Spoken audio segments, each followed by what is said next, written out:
Stop starving yourself if your belly fat still refuses to disappear, because the problem may not be ordinary fat, it could be visceral fat, the dangerous fat hidden deep around your internal organs, and it's often much harder to burn.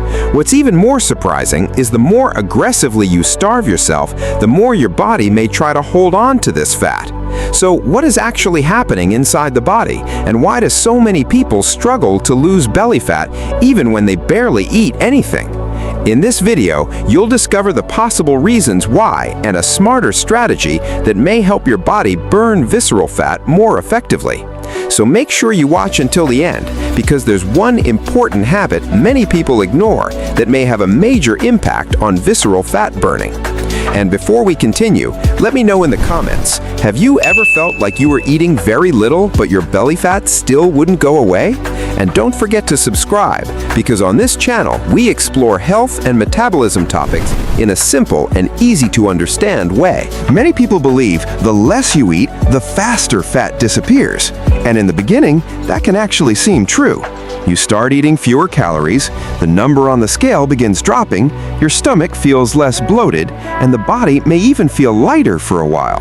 So naturally, many people assume if eating less works, then eating even less should work even faster. But after a few weeks, things often begin to change. The weight loss slows down, energy levels decrease, hunger becomes stronger, the body feels weaker, and workouts may suddenly feel more exhausting than before. Some people even notice they become more tired throughout the day, less motivated to move, and constantly thinking about food. Why does this happen? Because the human body is not a simple machine. The body is always trying to survive and protect itself. When the body senses a long-term shortage of energy, it begins making adjustments behind the scenes. Metabolism may slow down, the body starts conserving energy, and daily calorie burning can decrease. Even small things like walking, fidgeting, or general movement throughout the day may naturally decline without you realizing it. At the same time, hunger signals may become stronger as the body tries to encourage you to eat more. Which means, even though you are eating less, your body may also be burning less. And this is what often creates the frustrating weight loss plateau many people experience. At that point, many people respond by cutting calories even more aggressively. But in some cases, that may only place more stress on the body and make long-term fat loss even harder to maintain. Which is why sustainable fat loss is often not about starving yourself as much as possible, but about creating healthier habits the body can realistically maintain over time. Not all body fat is the same. Some fat sits directly under the skin, and this is called subcutaneous fat. This is the fat you can usually pinch with your fingers around areas like the stomach, arms, thighs, or hips. But there is another type of fat that behaves very differently. It's called visceral fat. Unlike subcutaneous fat, visceral fat is stored deep inside the abdominal cavity, surrounding important organs like the liver, pancreas, and intestines. And this is what makes visceral fat more concerning, because it is not simply stored energy. Visceral fat is actually highly metabolically active. In other words, it constantly interacts with different systems inside the body. It can influence hormones, blood sugar regulation, inflammation, blood pressure, cholesterol levels, and even heart health. Researchers have found that visceral fat can release inflammatory substances and chemical signals into the body. And over time, chronic inflammation may place additional stress on organs and blood vessels. This is one reason why excessive visceral fat is often linked to metabolic problems. In fact, people with high amounts of visceral fat may face a greater risk of developing type 2 diabetes, heart disease, high blood pressure, insulin resistance, fatty liver disease, and other metabolic disorders. And sometimes, a person may appear relatively normal on the outside while still carrying dangerous levels of visceral fat internally, which means visceral fat is not always obvious just by appearance alone. Another important thing to understand is that visceral fat is strongly connected to stress and lifestyle habits. When stress levels remain high for long periods, the body releases hormones like cortisol, and chronically elevated cortisol levels may encourage the body to store more fat around the abdominal area. Poor sleep, lack of physical activity, high intake of ultra-processed foods, and constant overeating may also contribute to visceral fat accumulation. What makes it even more frustrating is, during periods of stress, metabolic imbalance, or aggressive dieting, the body often tends to hold on to visceral fat more stubbornly. Because from the body's perspective, storing energy can feel like a form of protection and survival. This is why reducing visceral fat usually requires more than simply starving yourself. It often involves improving overall metabolic health through better nutrition, regular exercise, quality sleep, stress management, and sustainable long-term habits. Because when the body becomes healthier overall, it often becomes much easier for fat-burning processes to function more efficiently. Many people unknowingly fall into a harmful cycle. For a period of time, they may overeat due to stress, boredom, emotional eating, busy schedules, lack of sleep, or constantly consuming highly processed foods. Modern foods are often designed to be extremely convenient, highly rewarding, and easy to overconsume. And when life becomes stressful or exhausting, food can sometimes become a quick source of comfort or temporary relief. At first, it may not seem like a major problem. A few extra snacks here and there, late-night eating, frequent fast food meals, but gradually, weight gain and increased belly fat may start becoming more noticeable. And once that happens, many people suddenly feel guilty, frustrated, or disappointed with themselves. They begin thinking they need to fix everything fast. And that's when extreme dieting often begins. They drastically cut calories, skip meals, remove entire food groups, or try to lose weight as quickly as possible. In the beginning, the body may respond with rapid weight loss. Part of this may come from water loss and reduced food intake, and seeing fast results can make the approach feel successful at first. But because the restriction is often too aggressive, the body quickly starts fighting back. The body responds by increasing hunger signals, energy levels begin to decrease, mood may become more unstable, focus and motivation may decline, and cravings for sugary or high-calorie foods often become much stronger. Some people may even find themselves constantly thinking about food throughout the day, and over time, the diet becomes harder and harder to maintain. Eventually, many people end up overeating again, not necessarily because they lack discipline or lack willpower, but because the body is strongly pushing them to restore lost energy and protect itself from prolonged restriction. And once overeating happens again, feelings of guilt and frustration often return. Some people then blame themselves, become even more restrictive, and restart another extreme diet. So the cycle repeats itself over and over again.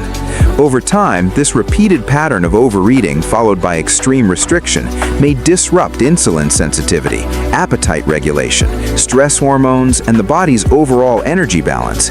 And unfortunately, visceral fat tends to thrive in this kind of unstable metabolic environment because when the body constantly senses stress, restriction, poor recovery, and energy uncertainty, it may become more focused on storing energy for survival instead of efficiently burning fat. This is one reason why sustainable habits are often far more effective long-term than repeated cycles of extreme dieting and overeating, because lasting fat loss usually comes from consistency, balance, and healthier routines that the body can realistically maintain over time.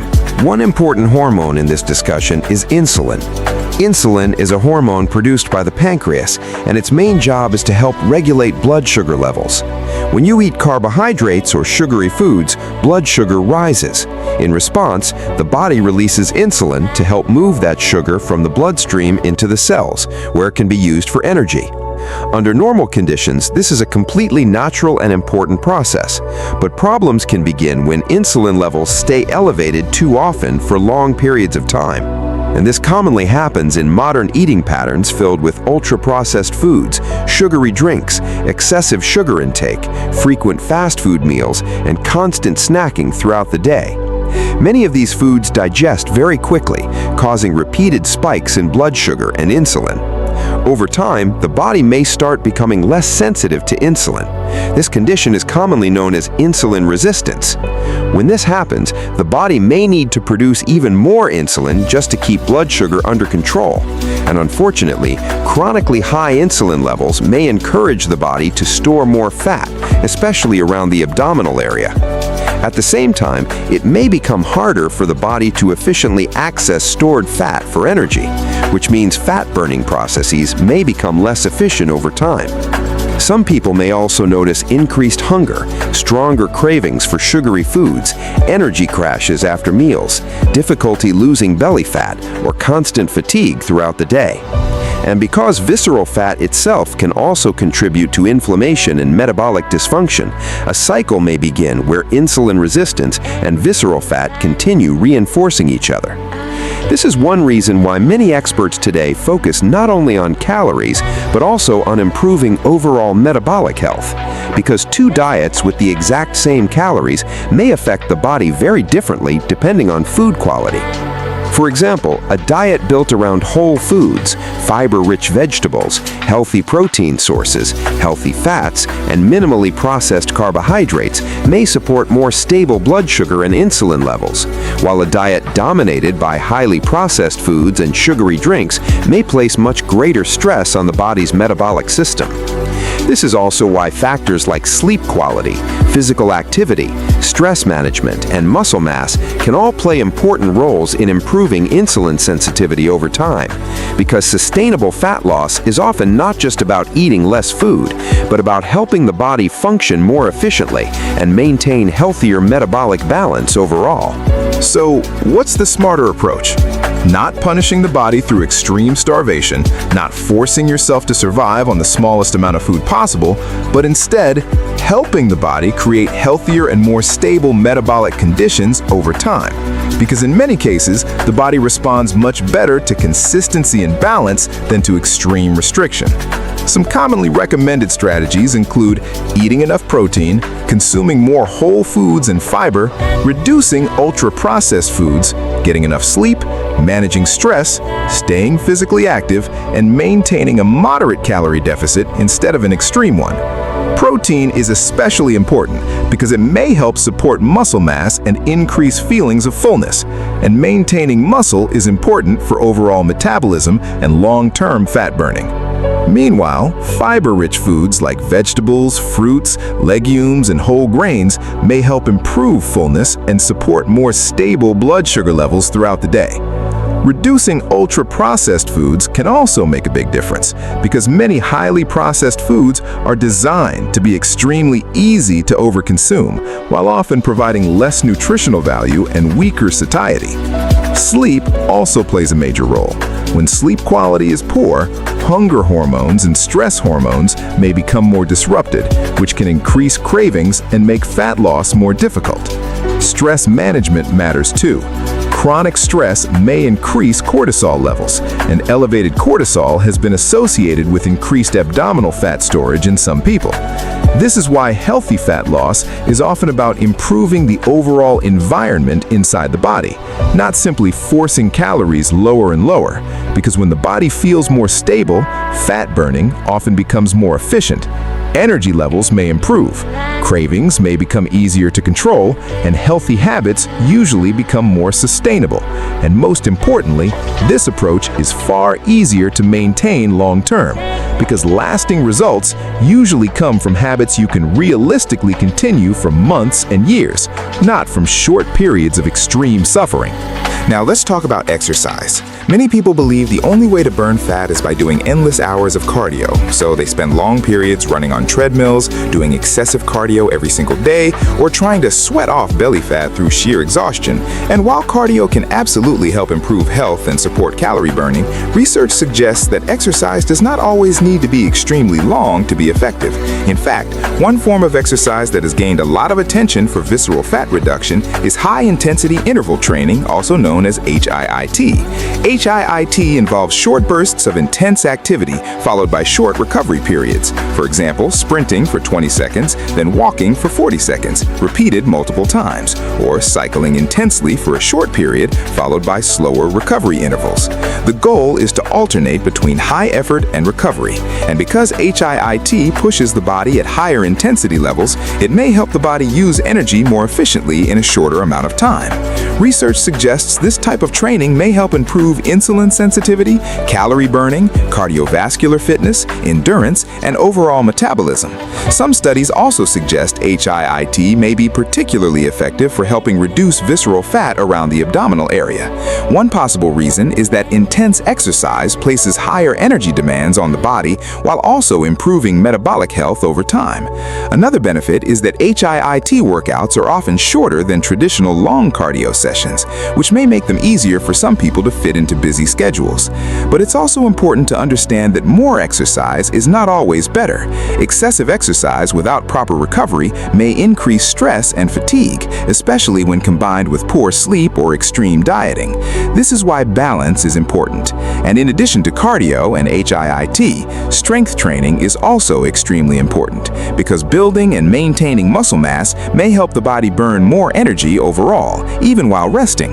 Muscle tissue is metabolically active, which means maintaining muscle can support healthier long-term metabolism.